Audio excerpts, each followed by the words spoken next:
What is going on? What is going on, everybody? What's going on, Knicks Nation? I am your guy, David from Top Bunk Sports, and welcome to Knicks on Top episode 11 post game video. Now, obviously, I'm not too happy about it. The New York Knicks played yesterday and got whooped by the Orlando Magic. I wouldn't say whooped necessarily. At fourth quarter, they got whooped, but I wasn't too happy about their performance yesterday. Every time the New York Knicks found a way to scratch, claw, and score, the Orlando Magic answered. It wasn't so pretty. It wasn't so pretty. And there's a lot. There's a lot that people want to discuss. There's a lot of conversations that people want to have in terms of the defense, in terms of Jalen Brunson and Karl Anthony Towns being liabilities on defense. How different this team is when OG Anunoby's not on the floor. Where the hell's Cat? Cat kind of disappeared the entire game. Mikal Bridges being the only one besides Jalen Brunson to really show up offensively. A lot of things that Knicks fans want to discuss. And for me personally, yesterday's game came down to a lot of things, right? It came down to court awareness. It came down to decision making. It came down to what plays Mike Brown is running. But I think the main culprit of everything was the defense. And I've said that. I've said that multiple times. I've called them out for for for basically, the defense that they play. Uh they don't guard the three-point line well, and that's a big issue. They give up a lot of threes and they get killed. Every time they get killed by the three ball, it never helps them. It never does. And I think that's a really big issue for them. I just want to show you guys what my post game thoughts was. Well, actually, what I do, I'll go one by one. I'll go one by one, and I kind of want to show you guys the emotions because I think it speaks volumes as to what we've seen from this team defensively, and how we could get better. We are 1-5 on the road right now, and that's very telling, right? That is very telling. So this first tweet right here, if you guys look, I'm gonna highlight it for you guys right here, right? Knicks look completely lost on defense. It's disgusting. Right here after that, we suck defensively. Knicks having trouble with the size and physicality of the Orlando Magic. It was evident in the fourth quarter. First game was the entire game, which was when we got blown out at home, right? Which was the last week. And then I said tonight it showed in the fourth quarter where the Knicks were already down five to start. So the Knicks were down five. We're down five going into the fourth quarter.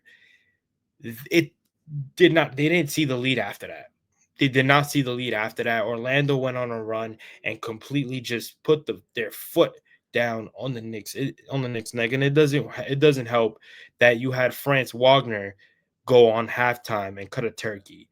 And now you see everybody going on Twitter talking about France Wagner cutting a turkey like he's cutting the Knicks defense. And they're just sitting there and like, yo, we can't take more of this crap. We can't. We cannot. So there's a lot. There's a lot to digest when it comes to this game. And it's just nasty, nasty work. But when I put the post-game post, I said for the second straight time this season, the New York Knicks get outplayed by a bigger and more physical Orlando Magic team. Defensively, the Knicks couldn't get anything going. Every time New York scored or found some momentum, the Magic would answer right back. Orlando entered the fourth up five and exploded offensively. Brunson and Bridges were the only one who showed up tonight, while Cat was a no-show with a quiet 24 points. With us playing horrible in Dallas and escaping with a win, then losing tonight, it feels like the New York Knicks are on a two-game losing streak. Next game at Brooklyn Nets. So, yes, if you guys remember what I spoke about against Dallas, the way that they played was horrible. It was disgusting. I said it. I said it on my live with my guy Bully, who was a guest on episode 10. It didn't feel like they won. It didn't feel like they were there going into this game, and they were and it didn't feel like you came out of that game with some happiness. You know what I'm saying? Like normally, with these type of games, you're like, yo, thank God they won, whatever, cool, we're good. But you were more disappointed because the amount of chances that the Knicks had to run away with that game and they just didn't. You're saying to yourselves, like, man, we really suck defensively. We really do. So now you come into this game and you can't guard the three ball. Then you're getting beat physically. It got to a point where they would give France Wagner the ball, and he's really running through Mitchell Robinson. So when when you're running through your center like that, and nobody else can really guard these guys like that, you're screwed, man. You're screwed. This team defensively is lost. And I know what people are gonna say. Well, if they didn't get rid of Tom Thibodeau, who's a great defensive head coach, maybe we wouldn't be having these problems offensively. I'm gonna be honest with you. The Knicks weren't guarding the three-point line better with Tom Thibodeau either. Fuck what the stats say. I know stats don't lie, numbers don't lie, but if you watch the game from on a night to night basis, there were times where their 3-point defense looked really, really bad. And maybe that's not a coaching thing. Maybe that's just a player thing where these guys just don't like playing defense up at the top. These guys don't pressure the ball well. And there was one guy who really kind of did pressure the ball well, and that was OG Anunoby. And once he went down, everything kind of switched defensively. And that's the problem. That's a really, really big issue. That's a really, really big problem. And again, it's not their fault per se because he got hurt. This guy has had a problem with his hamstring. How many times have Knick fans on Twitter and on Instagram or wherever else have said, "Yo, I would trade my hamstring for Ananoji's hamstring just so he could stay healthy." But it's the same injury year after year after year. So you got to ask yourself, like, okay, what are we? What's gonna be? What's gonna be? How are we gonna adjust? Because listen, if Brunson wasn't playing, the Knicks were gonna have to find ways to adjust. Now that Landry Shamet is out, the Knicks are gonna have to find ways to adjust. That means you're probably gonna have to put Deuce as your number two, right? So that means the lineup against Brooklyn, it's gonna be Jalen, Deuce, Bridges, Cat, and Mitch. That's basically what it is. And let's not forget that Mitch is on a minutes restriction as well, because they're what I think they should be doing. I think they should keep him on a minutes restriction only because of the fact that he gets hurt so much. He's fragile. He's fragile right now. Any little thing, he tweets his ankle, he's gone for 3 weeks. He pulls a hamstring, he's gone for 3 weeks. So I really, with certain guys, like I said, I think it just comes defensively. Offensively, these guys could score. These guys could score, and I'm surprised I didn't really get that much traction for this tweet, but I'm gonna put it up here. I basically said in this tweet, while it is evident that Cat is a liability on defense, so was Randall. So from a defensive perspective, the Knicks didn't do anything to address that. We saw that last year, and it continues to be a problem this season so far. Again, not me crashing out, but me calling what it is. The Knicks are not that good defensively. And to tell y'all the truth, and shout out to my guy Mill, right? From Mill Media, and I retweeted what she said. So I want to go to that. Oh, well, not this, but she had said something that I retweeted that I saw that I thought was a very good tweet. That let me see. I'm gonna go to her profile real quick and kind of find it because I thought I retweeted that when she said that. But she said something that I think any Knick fan would bam right here. Okay. She said, I feel like for a championship team, your two best players can't both be a liability on defense. Absolutely. Absolutely. You can't have that. You cannot have that. My thing is, what guard can we get right now that is a better defender than Jalen Brunson? And I'm not saying that they're not, but I'm saying I need a guard that can play defense. Maybe a John Morant, maybe, but he can't shoot the ball. He can get to the rim. He puts the ball on the floor and he'll get to the rim, but he can't shoot. But he's a solid defender. He's a way better defender than Jalen Brunson right now. And when Jalen Brunson's not risking his body 24/7 getting charges, that's the only defense he kind of plays. Now there's different specs here and there where he'll try to defend his man, but that's about it. He's not a good defender, and that's okay. That's okay for Jalen. That's not okay for the Knicks, man. That is not okay for the Knicks. Your two best defenders are well, three, if you want to count Mitch. Your three best defenders are OG Anunoby, Mikal Bridges, and Mitchell Robinson. What the Knicks have to do to go out there and really, really put on something defensively is going to be the question. And you know what? I think that could possibly get addressed at the trade deadline. I really do. Because at some point, it's like, listen, if this team can never get a stop defensively or they can't guard the three-point line, you look at what the Pistons doing. The Pistons are gonna fuck us up. I'm gonna be honest with you, right? there's a trade out there right now, a possible trade where the New York Knicks can possibly be talking about getting Anthony Davis. Where if you put Karl Anthony Towns in that trade, that could be something. Here's my problem. Yes, Anthony Davis is a great defender, one of the best defensive bigs in the NBA. He's always hurt. He's always hurt. He's always hurt. And that's what I don't. I know people are like, well, Top, you got to take away the injury factor. I can't because this guy can never stay on the court consistently. There are fans that hate Cat so much because of what they're seeing right now that they're willing to let go of Cat to go get an Anthony Davis. So then, for knock on wood, for him to possibly out for 3 weeks, and then everybody be like, oh, fuck, here we go again. Why would I want to deal with that? I need somebody in that coaching staff to look at Cat, get in his ass paws, and tell him, yo, wake the fuck up. If you're not happy here, because for me, it seems like he's not happy. And I don't know if it's because of the coaching change where he was comfortable with Tom Thibodeau and now he's under Mike, he's under Mike Brown and he doesn't like what Mike Brown is doing. I don't know if it's that. I don't know if it's because of the style play, because let's be real, Cat doesn't like to play like this. And I keep doing this because this is what Mike Brown wants. He wants fast-paced basketball on both ends. Cat doesn't like to do that. Cat likes to take his time and play slow-paced basketball. Brother, get with the times. Get with your coach. Because if you're not going to do that, brother, then get out. And I love Cat. I'm not a Cat hater.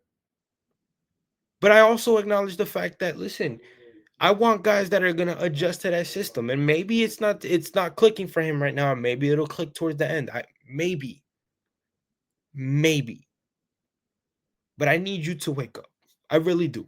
Because we're not going to have this situation where it's just Jalen Brunson doing whatever he needs to do and you're a fucking no-show like last night. Especially against a team who, yes, they're bigger than us, but we're better than them on paper.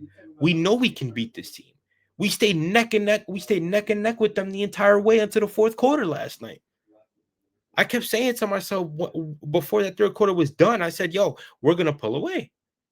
We found ourselves, up 5 at least twice in the game before Orlando came back and kept tying there, taking the lead by 1 or 2. So to me, we need you to start waking up, and I need somebody on that coaching staff to get in his eyes. And if it's Mike Brown, yo, when y'all go to practice, tell him what it is. Because I'm gonna be real with you, maybe he's struggling, and that's fine. As a player, you're gonna struggle. As an athlete, you're gonna struggle. But if it's the coaching change, I need that to be done. I need that to that's it. It already happened. We brought you here to win a championship. We got rid of another guy who took us out of irrelevancy with the coach that we let go to bring you in. And although it wasn't probably, they didn't want to get rid of Randall and Devo, they had to because of Mitchell Robinson unhealthy ass. But they did it. And it wasn't a guy that they didn't want. They've wanted this guy for a long fucking time. He's been on their radar since like 2022. And they finally got him. So I don't know what it is, but Cat needs to wake up.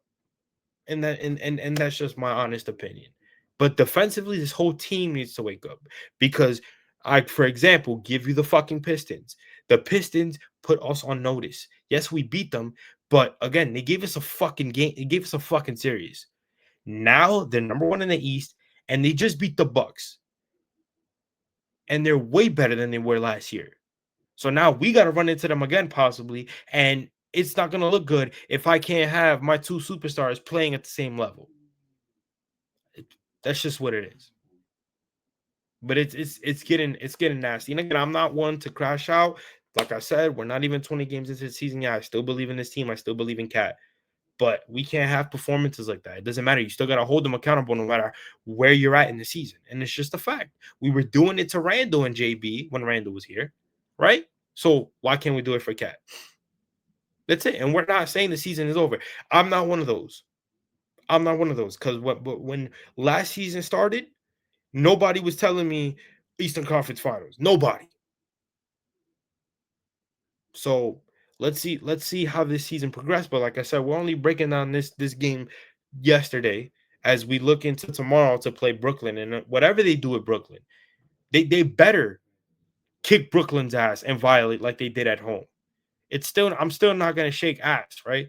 Because they need to be doing this against better teams, but they better take care of Brooklyn because they look at their schedule right after that, right? They got Brooklyn, and then I think they got I think they got Charlotte or the Wizards. Let me check their schedule one more time. Let me do that as we go, right? Because I just want to make sure. I know we got Milwaukee on Friday, on the 28th, but we got Brooklyn on Monday. We got Charlotte on Wednesday, the 26th, and then we come back home to play Milwaukee on Friday, and then the Raptors on Sunday. And the Raptors right now have won 7 straight games, so the Raptors might give us a little bit of a problem. RJ and Quickly are trying to get their revenge. So we'll see. Let me show you guys some stats as we go on real quick. Give me 1 second. See right here. Okay, so here we go. So yes, of course, we lost 133 to 122. We are 1-5 at home, at away. Excuse me. Franz Wagner, 37 points. He was 13 and 19 from the field. Had a fucking game. No way the Knicks couldn't stop him for shit. Jalen Brunson, 33 points, 12 of 21 from the field, 6 of 6 from the free throw line. New York shot 54% from the field, while Orlando shot 55% from the field, 35% from three, while Orlando shot 39%. Had 17 turnovers to Orlando's 14 turnovers. So we have more turnovers as a team than we had than Orlando had as a team. And 17 turnovers, like I said, is unacceptable. You got to take care of the fucking basketball. And I keep saying this over and over and over again when it comes to the turnovers. Got to take care of the basketball. Missed shots, stupid shots, those you could clean up. Got to take care of the basketball. There is no way why our turnovers should be that high. I know it's only 17, and it was like, yo, Bunk, come on, it could have been way worse. They shouldn't have 17 turnovers. They shouldn't. Take care of the fucking basketball. Read the court better. Let's go. You know what I'm saying? Like, it's the little shit like that they can eliminate. 36 rebounds to 36 rebounds. You look at the you look at the team stats real quick. I'll put that up for y'all. Okay, here you go. Just look at the threes again. Look, 3-point. Look, they shot 37 threes, made 13 of them. Orlando 33 threes, made 13 of them. Same number of rebounds. They got out rebounded on the offensive side. Knicks won the defensive battle. They had tied up for assists, tied up for steals. Knicks had 2 more blocks. Total turnovers, like I said, points off of turnovers. Knicks had 18 points off of turnovers from the 17 at the from the from the turnovers that they made Orlando create. I don't know why I just had a brain fart there. Excuse me. You had 12 fast break points to Orlando's 13 fast break points. The only difference, because everything else was close, right? You see it right here, right? Largest lead was 10, Orlando's was 18, right? The only difference where Orlando went way past was points in the paint. 46 points for the Knicks, while Orlando had 64 points in the paint. And that's speaking to what I said in the very beginning, that they were just running through Mitchell Robinson like nothing. And when you have your 2 big juggernauts in Cat and Mitch, and you're not getting anything offensively or defensively from them, especially Cat, they're just gonna hunt down Mitchell Robinson defensively the entire way, and that's what they did. Franz Wagner was bringing up the ball from the top of the key and just hunted him down, literally. So again, to me, it's defense, because we have seen what this team can do offensively. They move the ball, they cut, they backdoor, they do off-ball screens and everything. You see it. Sometimes it's stagnant, sometimes it's not. It's not as much as it was last year and the previous years. But defensively, it's an issue for us. We're a liability. And that's what it is. And I'm sorry to say the truth, but that's what it is. And that's something that Mike Brown has to figure out. Not quit it on the coach. Again, like I said, I'm not spazzing out. I'm not somebody that is going to go out there and call for the coach's job. I'm not. I wanted Tom Thibodeau gone after year 3, and he still kept him here for 3 more years. So at the end of the day, like I said, it's only year 1 of Mike Brown. There's a lot of things he needs to work on. There's a lot of good things I see in him.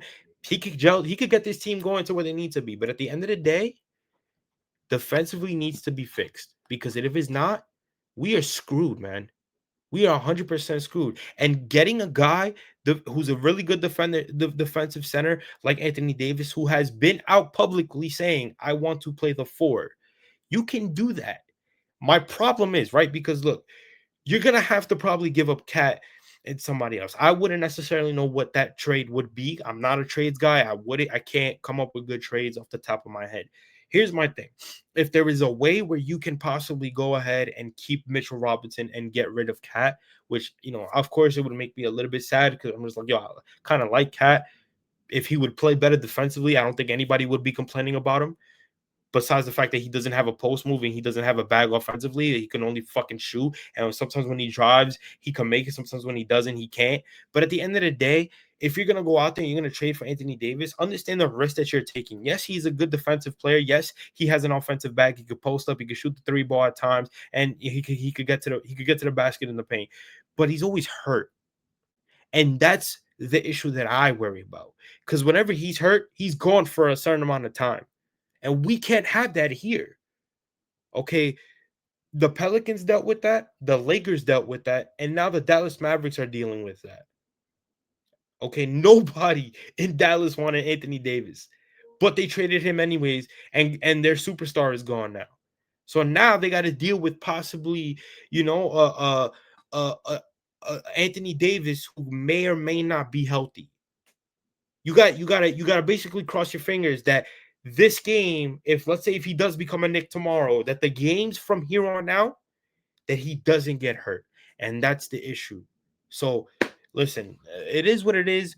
Cat's still a Knick at the end of the day, and I'm cool with that. But he has to get better defensively. He needs to be better offensively. And bro, at the end of the day, you may have liked Tibbs, and I'm not saying that he's upset because of the coaching change. I'm not. But there are times when he sits there, or when you see him talking to Mike Brown, and he doesn't look happy. He doesn't, and I don't know what it is. Or maybe he's just frustrated with his play. But we all are frustrated because, like I said, we're only 9-6. We haven't reached 20 games yet, but we know that you guys could play better. And the thing is, against a team like this, where we know you guys could beat, you guys beat yourselves like that. So we'll see, man. But listen, I appreciate everybody tuning into episode 11 of the Knicks on Top. We got a game tomorrow against the Brooklyn Nets at 7:30. So make sure you guys tune in.